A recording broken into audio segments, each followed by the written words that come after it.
Welcome to Wisdom on the Front Porch, the original think tank, where wisdom, laughter, friendship, and ingenuity are shared by entrepreneurs for entrepreneurs.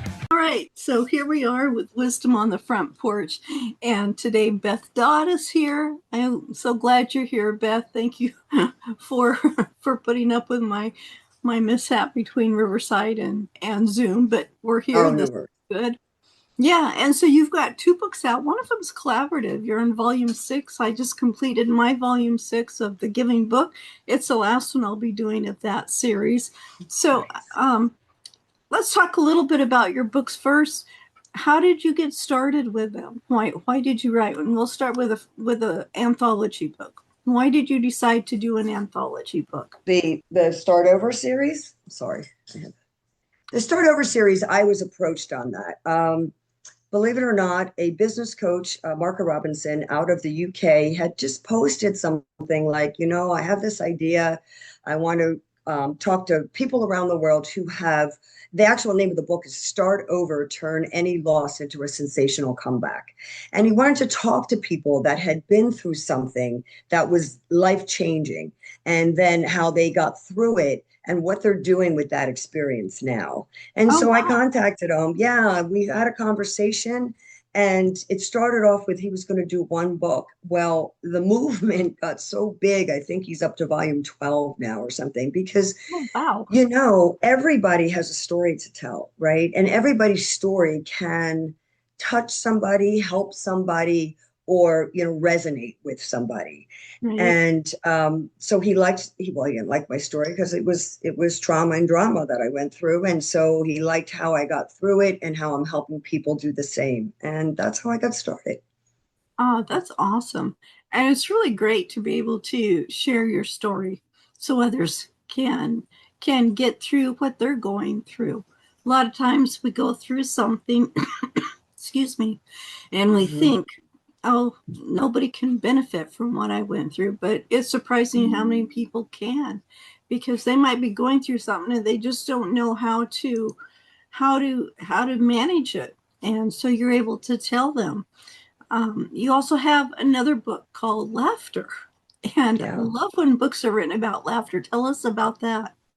So it's Laughter is an instant vacation. It's a humorous guide to a positive mindset.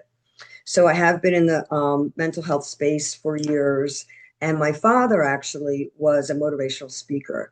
So it's basically everything that I wanted to give people a quick resource. It's a small book, right? So just a quick resource with some humor. That's actually how I'm a mindset mentor. That's actually how one thing that I press is that you need laughter in your life, and people just want to glaze over the joy and happiness in our life. So in this book, it's what I learned from my dad, what I learned in my personal experience, and what I learned as a mental health professional. And it's all in with some jokes and hopefully some funny things along the way, with coping skills, and just kind of gives people that extra help just to get started on a positive mindset. Because not everybody needs to be diagnosed with something, right? Some people just need to get their mindset straight. Yes, absolutely. In fact, one of my kids was just writing to me, just very negative, all of the things that were being said. And they said, the first thing you got to do is get rid of that negative.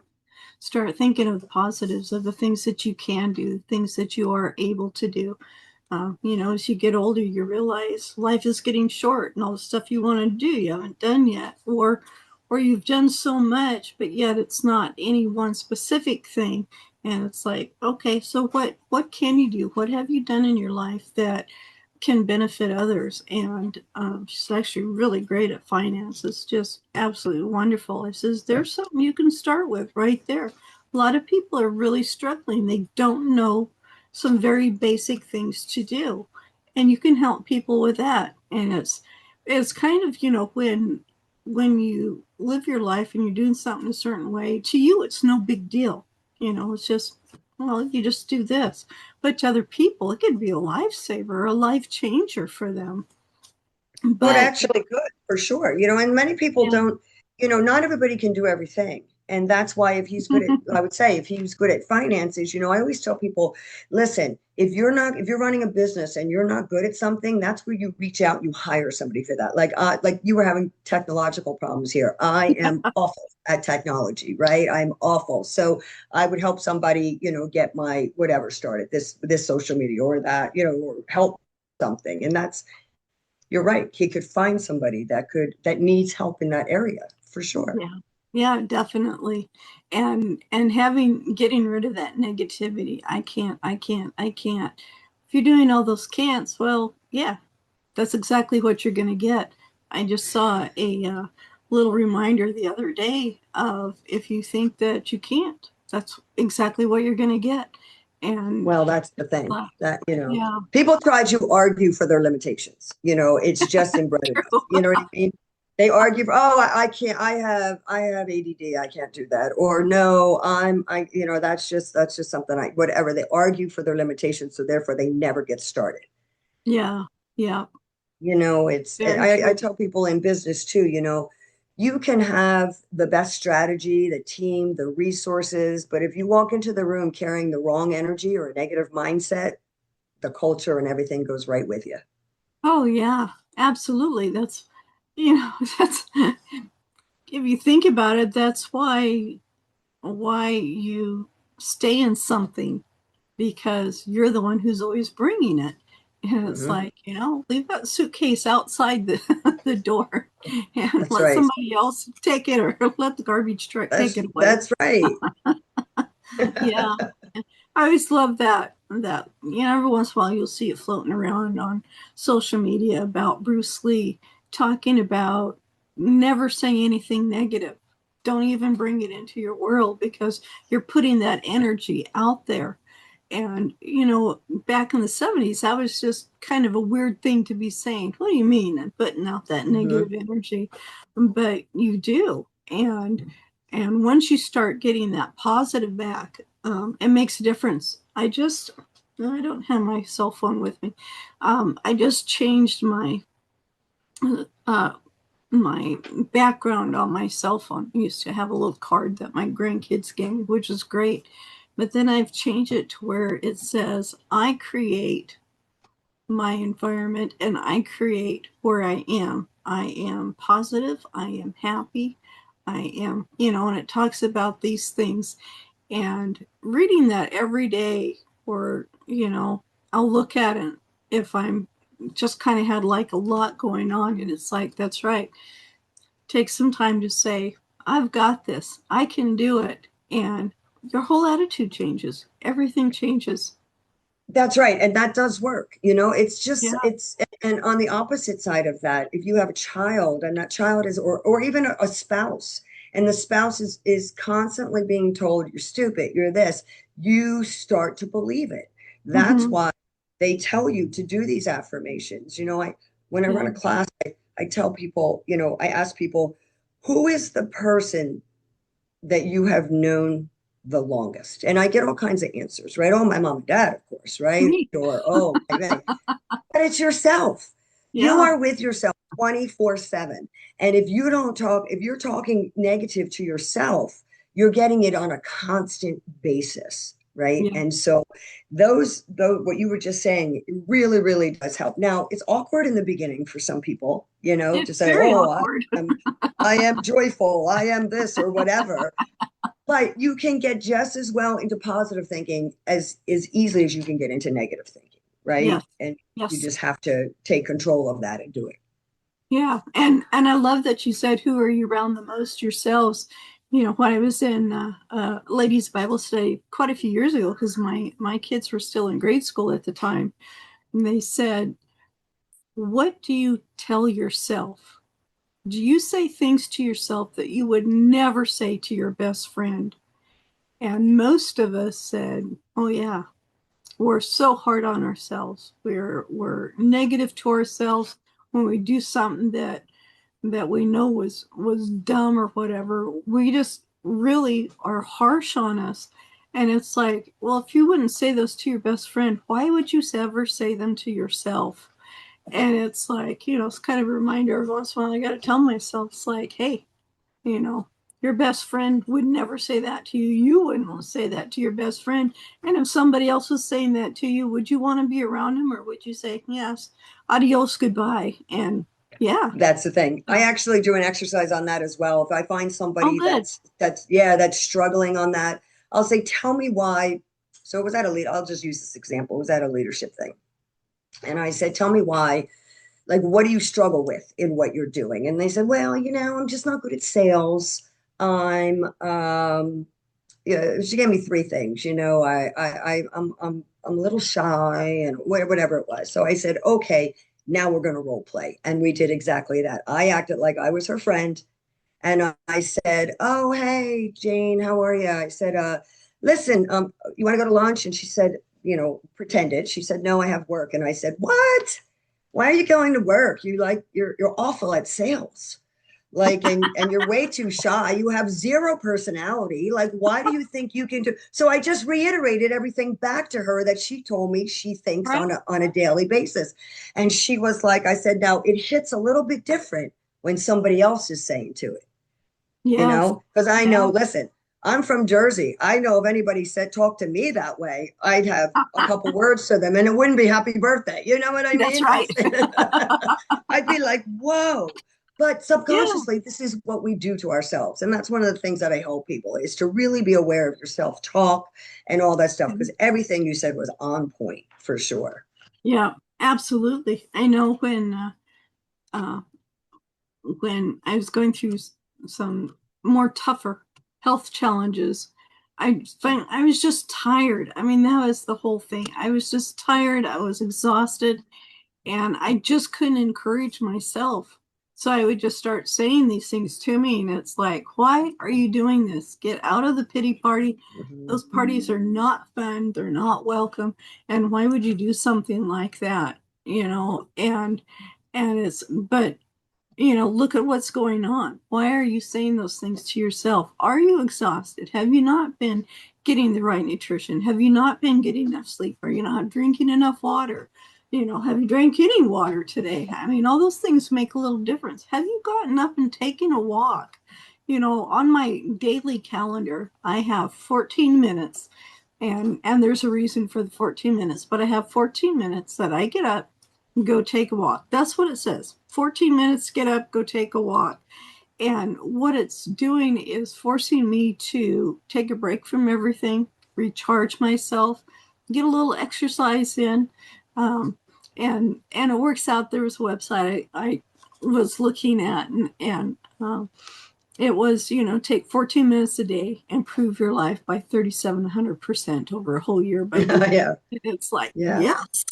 Yeah. Yeah. It's so true.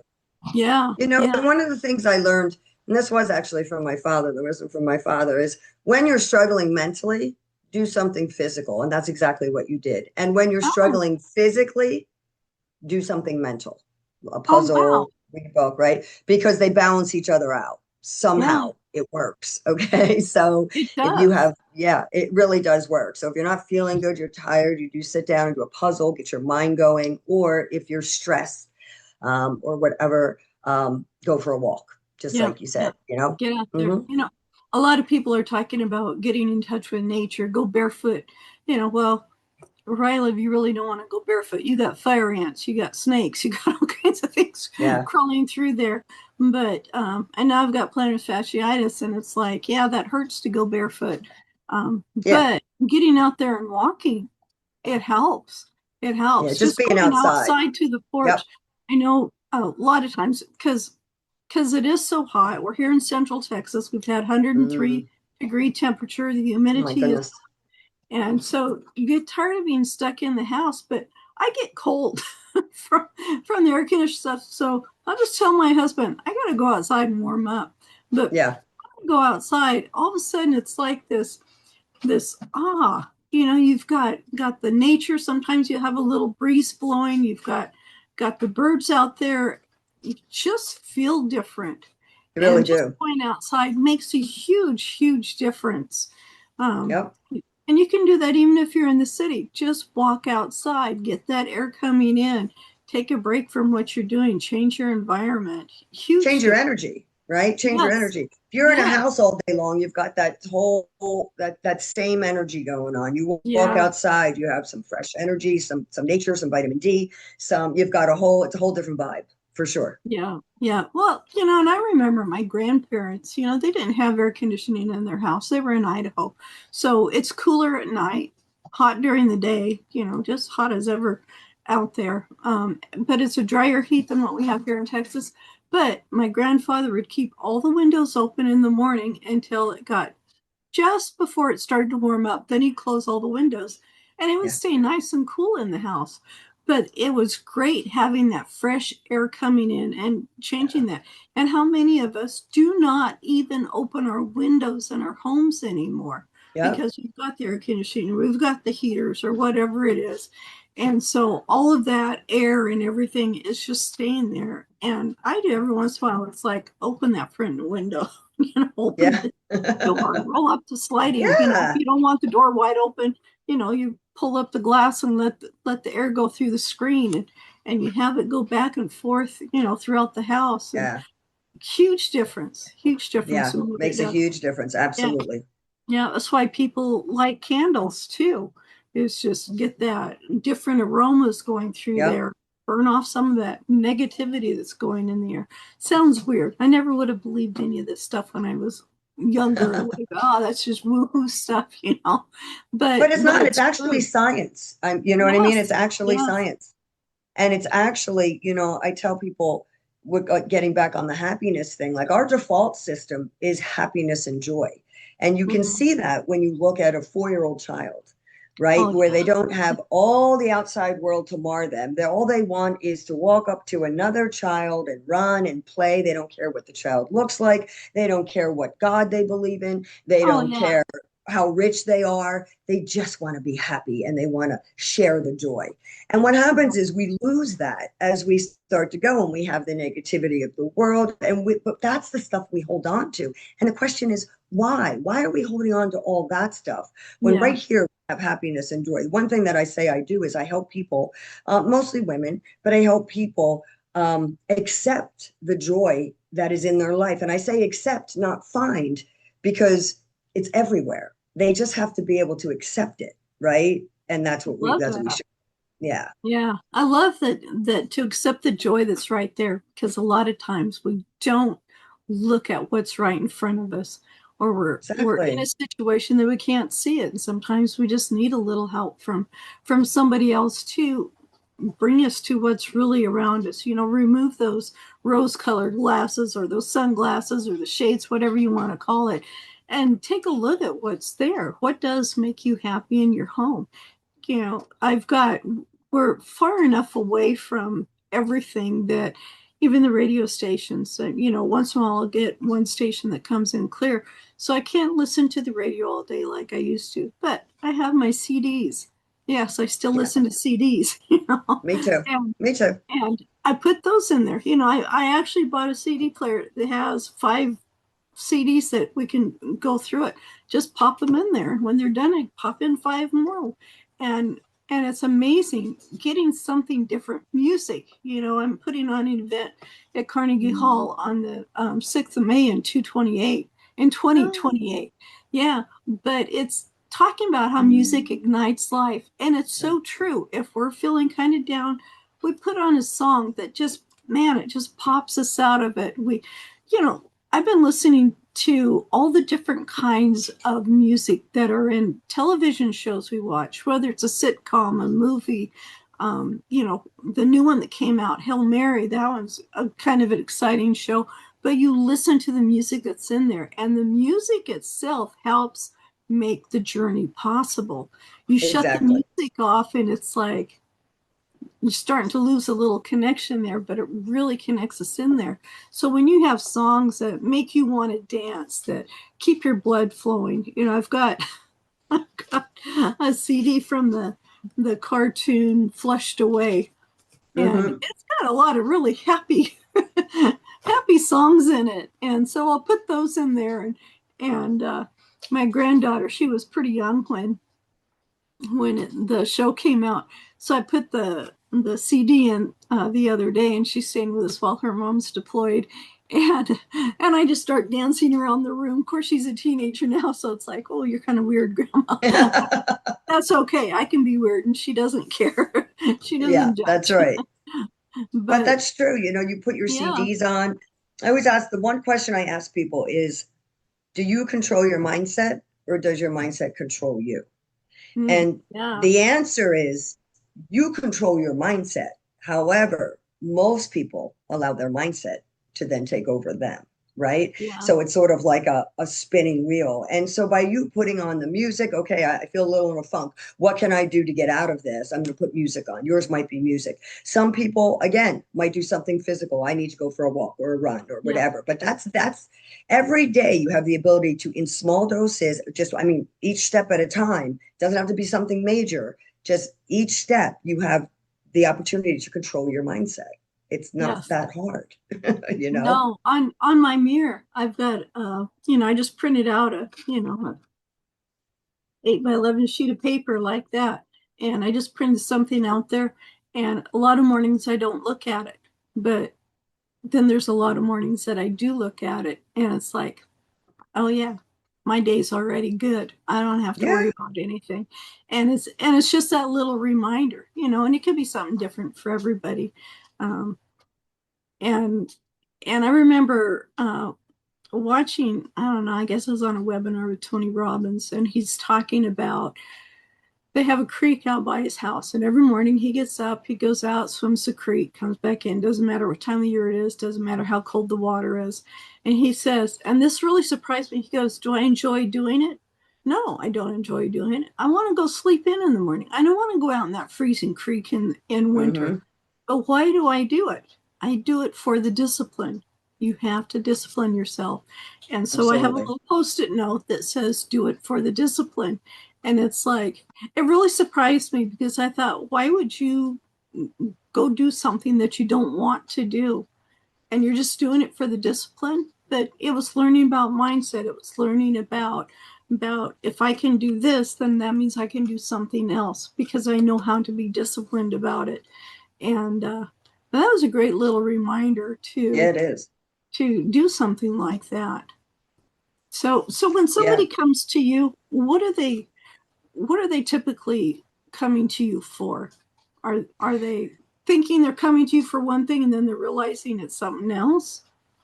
Well, yeah, the main thing that I do is I help people determine whether what they're going through is stress, anxiety, or burnout, because they're three different things and they're evoked by three Okay. different emotions, right? Oh, So we find out what emotion they're feeling and what that's attached to, whether it's the stress, anxiety, or burnout. And a lot of times from those three things, that's where this negativity comes from, right? I'm stressed out over work. I can't do this. I'm not good at sales or whatever, right? right, Or anxiety.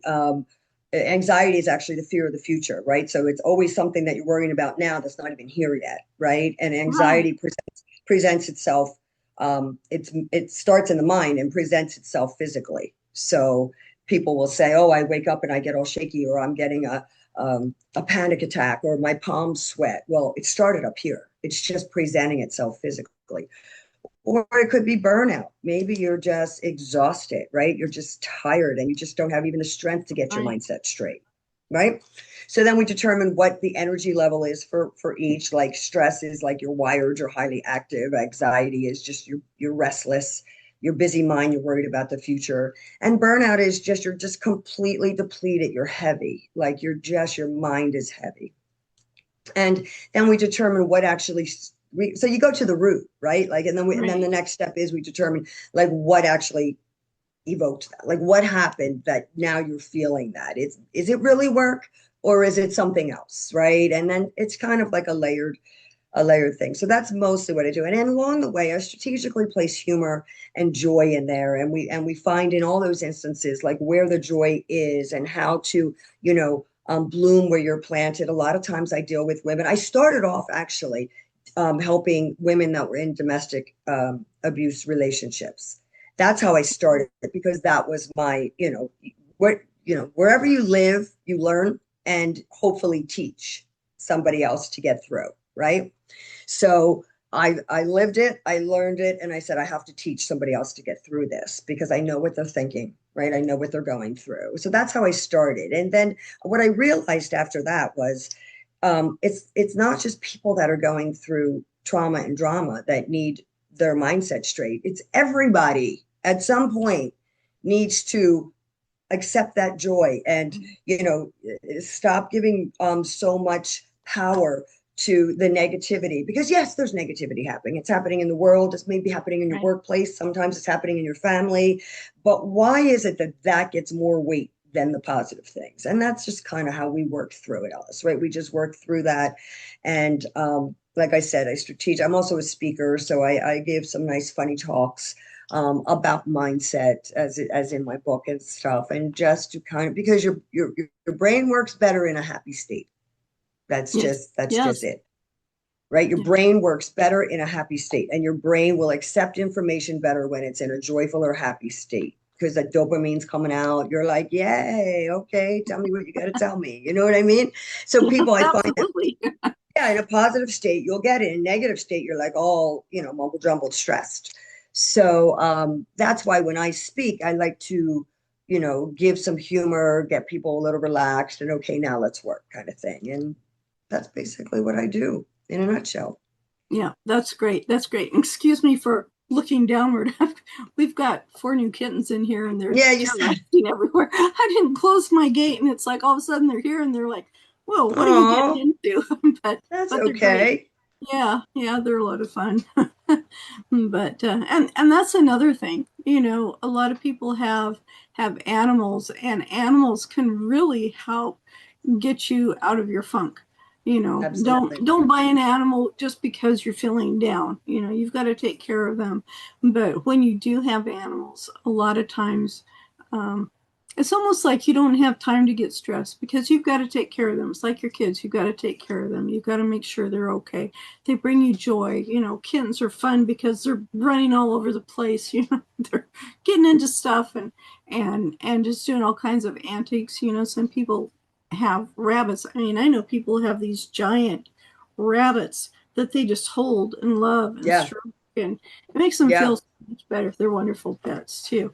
But we have cats, dogs, fish. If you don't want something to snuggle, fish can be very relaxing. And kind of take you away from where you're at for a moment. I know one thing, that if I have had a really heavy mental day, and usually it's too yucky outside, with the temperatures or something, that I don't want to go out, I actually go over and play Xbox games for a while, just to get my head out of that, give it a chance just to do something that either doesn't make any sense, so who cares, or it's predictable, so I know the outcome, and just kind of take a break from everything. I also have lots of books around me that I read. But sometimes if your mind's been really taxed, you don't want to keep reading. You just kind of want to chill for a little bit. But you got to make sure that you don't make that the priority of your day. That all you do is the gaming, or all you do is the reading, or all you do is the animals, because now you're being counterproductive. I'll put it that way. And you probably know this way better than I do, that you've escaped too much. You do have to go back to what's going on. And if you're having a hard time doing that, you need to just stop and think, what is it?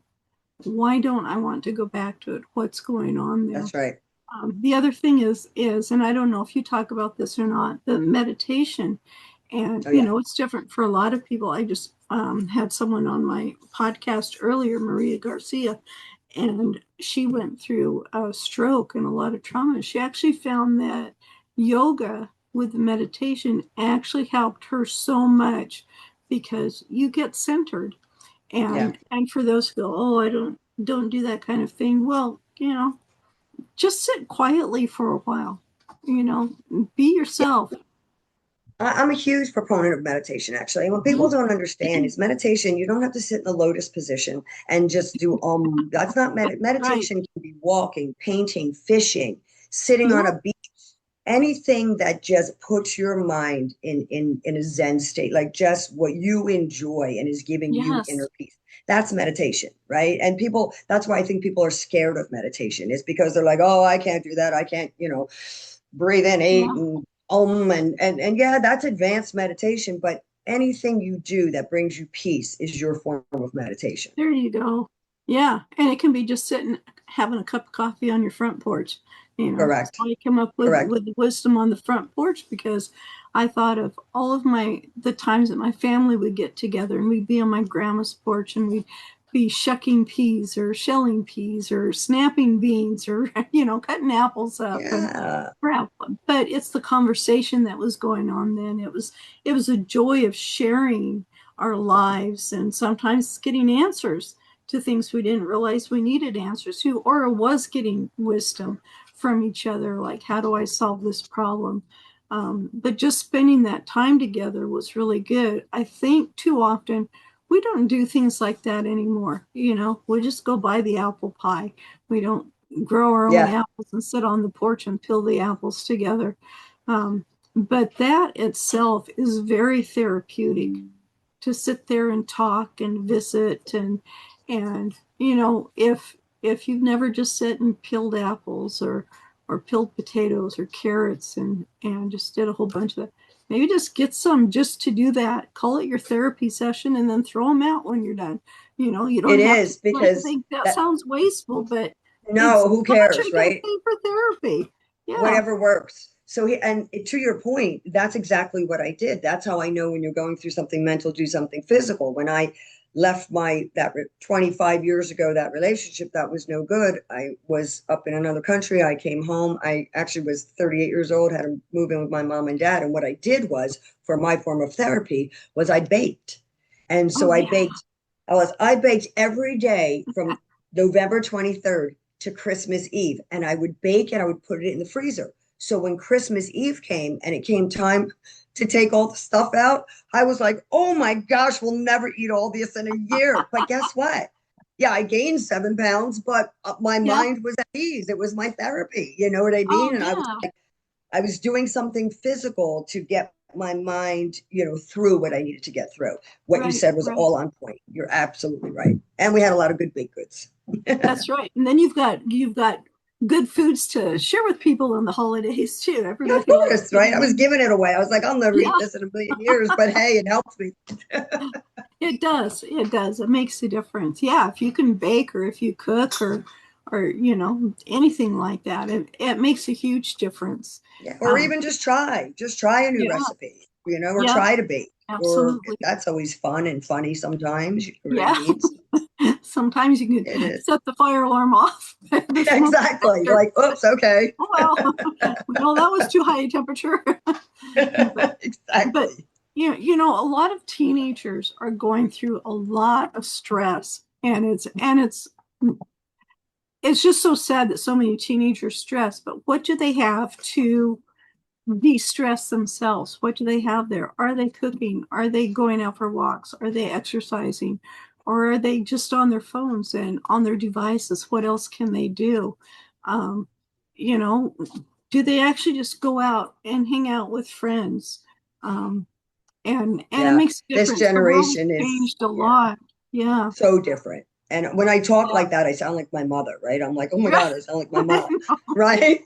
But I do. I have children as well. The youngest is going to be 23, and the generation is just completely different. And the reason why we Absolutely. find in therapy so many young adults and children coming to therapy nowadays, I blame a lot of it on social media, right? Hmm. Because they have nothing but the comparison factor, right? Oh, Yeah, and and what they that's don't not good. realize is, half those pictures are filters, half those things are everybody's life is grand on social media, right? Right. But Right. they don't see the back part. I always say people see the glory, but they don't know the story, right? That's And right. that's with That's right. successful people and people on social media. Like successful people, you're like, oh, you're so lucky, you have this. No, they work their butts off to get there.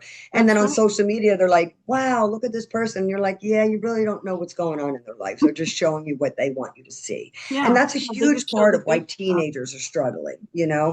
I think. Yeah, I agree. They don't have a way to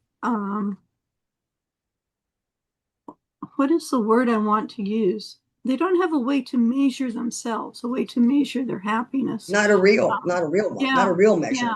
not they're at all. going against these fake measures. Yeah. And now with AI, I've been really surprised at how much I am seeing. I mean, I use AI quite a bit, you know. Hmm.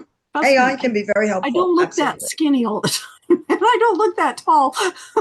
But, you know, with AI, it shows that I can show that I am successful, you know, at least in my mind. You know, I'm doing all the stuff that I never thought I would ever do any of this stuff, That's and right. I'm doing it. And I want to encourage other people to do it. But every once in a while, I got to throw the real me out there, like I was showing myself riding on a camel at the Renaissance Fair. That's Love me. it. That's it. If it's there, I'm going And to you know do what? it. That's the issue right there. You said it. Like, Yeah. authenticity is kind of gone out the window, right? Like Yeah. everybody is, they've got the AI is great. Don't misunderstand me. AI can really help a business along. But Yes. then you have a person, that, you meet them in person and they don't look like that. Or you have, it's just the authenticity. So when I find somebody that's authentic, and that's actually one of the things I have on my LinkedIn is like, I'm a no fluff mindset mentor. I'm not going to fluff it up, but we're going to talk, we're going to dig. And this is who I am. Right. And here's my story. Right. And Right. I think people relate more to that. At least our generation does. Right. Like, I don't know what Yes. that younger generation does. If I only think they they do could. too.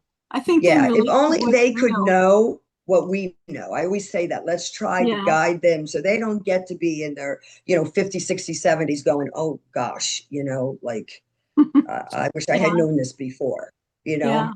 And there's so many who don't even make it to their 20s because they give Correct. up too easy. It's one thing I'm seeing now, and it's like, what difference does it matter? It's like you Yeah. got a whole life ahead of you. And it's like, well, what's the difference between later on and now? And it's Oh, like, oh, that's a tough question to answer. And it's like, you haven't even begun to live life yet. You don't know what's out there. Look at all the choices you're going to be able to make and the things you can do. And you're giving up on it way too early. well, the Um, difference is wisdom and yes. lessons learned. That's the difference. Like, I used to tell my son when he was growing up, listen, I'm not trying to, put a damper on your fun, but I've been where you are. You haven't been where I am. So Oh, I that's good. know, I Yeah. know a little bit more than you do, right? So I would put it that way, and he'd be like, okay, like, this is how I view it, or this is what could happen in that situation, or this is what happened to me once in that situation. Not the Right. same, but here's some tools for you to look out for, right? And That's so, good. Yeah. yeah. Yeah. The one thing that I thought of with my grandkids is because they're so young, they don't have those extra years to add on to it. So I say, okay, from the time you were a baby until you were 7 years old, was there a change in your life? Did you learn so much more? Were you wiser at Hmm. 7 than you were as a baby? They're like, yeah, okay, that's something they can understand. I go, all right, now between when you were 7 years old and when you were 14 years old, Hmm. is there a difference?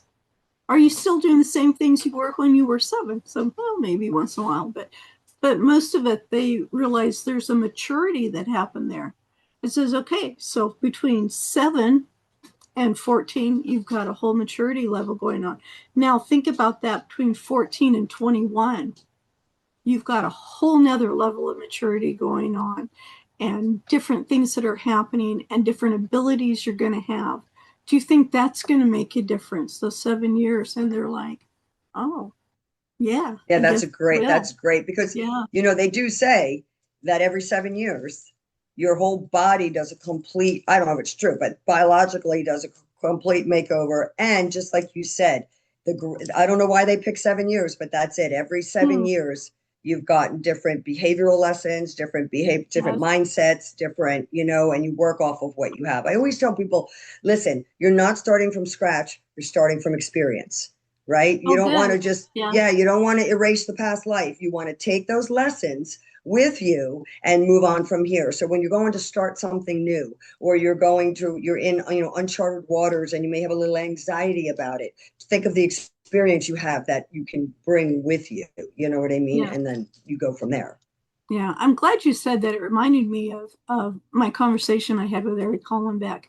And he was saying, would he give up all of those experiences that he had when he was younger, with death in the family, with changes that went on, with being kicked out of school because you're not smart enough, type thing like that. And of course, now he has his own business. He's got his own TV show and whatnot. And it's like, he goes, no, I wouldn't give any of them up, because every one of those things helped me be who I am today. First time I'd ever heard that, because, there's things in my life that I would like to not happen, but if they didn't happen, I wouldn't have my kids. If they didn't happen, I wouldn't have the wisdom that I have now. Correct. And if they didn't happen, I wouldn't be here where I am right now. That's Even it. if I am in Central Texas and 103 In the heat. yeah, that's right. No, but really, Yeah. it's so true. Like when people ask me about my experience in a, in my drama experience, I call it, right? My first marriage, I call it a classroom marriage, because I learned a lot, right? Oh, And there when you they, go. yeah, right. Because you know what? Again, words have connotations to them, right? So do I want to Yes. say a failed marriage?